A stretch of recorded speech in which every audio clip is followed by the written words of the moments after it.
आलू बैंगन की सब्ज़ी प्रेशर कुकर में बनाने के लिए यहाँ पे मैंने एक प्रेशर कुकर लिया, उसमें हम डाल देंगे 1/4 कप ऑयल। आप ऑयल की जगह घी का यूज़ भी कर सकते हैं। तो यहाँ पे हम ऑयल को गर्म होने देंगे। जैसे ही ऑयल गर्म हो जाएगा हम इसमें डाल देंगे आधी चाय की चम्मच साबुत ज़ीरा, और जैसे ही ज़ीरा हमारा हल्का सा फ्राई हो जाएगा हम इसमें डाल देंगे 2 मीडियम साइज़ के बारीक स्लाइसेस में कटे हुए प्याज, और प्याज़ों को हम फ्राई होने देते हैं यहाँ तक कि ये लाइट गोल्डन नहीं हो जाते हैं तब तक। तो प्याज़ हमारे यहाँ पे लाइट गोल्डन फ्राई हो गए हैं, इससे ज़्यादा हम प्याज़ों को फ्राई नहीं करेंगे, बस इतना ही फ्राई करेंगे। तो इस स्टेज पे हम इसमें डाल देंगे 1 खाने का चम्मच कुटा हुआ लहसुन और हरी मिर्च। आप यहाँ पे अदरक का यूज़ भी कर सकते हैं अगर आपको अदरक का फ्लेवर पसंद है, लेकिन मैंने इसमें सिर्फ लहसुन और हरी मिर्च ऐड की है। इसको 1 मिनट के लिए हम फ्राई होने देते हैं। तो जब तक हमारा लहसुन और हरी मिर्च फ्राई हो रही है तब तक हम यहाँ पे दही के अंदर मिक्स कर लेते हैं मसाले। तो मैंने 3 खाने के चम्मच दही ली है। इसके अंदर हम डाल देंगे 1 चाय का चम्मच लाल मिर्च का पाउडर, 1 चाय का चम्मच धनिया पाउडर, चौथाई चाय का चम्मच हम इसमें डालेंगे हल्दी पाउडर, और अकॉर्डिंग टू टेस्ट हम इसके अंदर नमक डाल देंगे। बस आपने ख्याल रखना है कि दही जो है वो बहुत ज़्यादा खट्टा नहीं होना चाहिए, बहुत ज़्यादा पुराना दही नहीं लेना है, आपने फ्रेश दही लेना है। तो यहाँ पे हमने सारे मसालों को दही के अंदर मिक्स कर लिया है। यहाँ पे 1 मिनट हो चुका है, हमारा लहसुन और हरी मिर्च अच्छे से फ्राई हो गई है। तो इसके अंदर हम वो दही वाला जो हमारा मिक्सचर है हम वो डाल देंगे।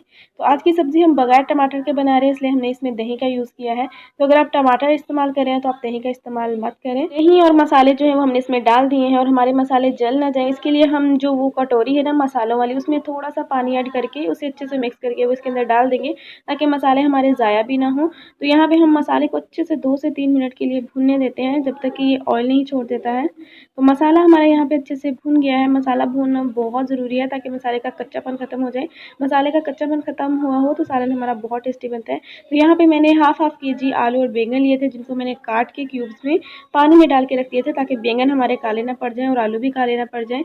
तो ये आपने मस्ट करना है, जब भी आप आलू या बैंगन काटें तो उन्हें पानी में डाल के रख दें ताकि वो काले ना पड़े। तो यहाँ पे हमने सारी सब्ज़ी मसाले के अंदर डाल दी है, और आप देख सकते हैं मैंने इतने साइज़ के टुकड़ों में इनको काटा है। तो इसको हम अच्छे से मिक्स करेंगे, और 3 से 4 मिनट के लिए हम इसको हाई फ्लेम पे अच्छे से भून लेते हैं सब्ज़ी को।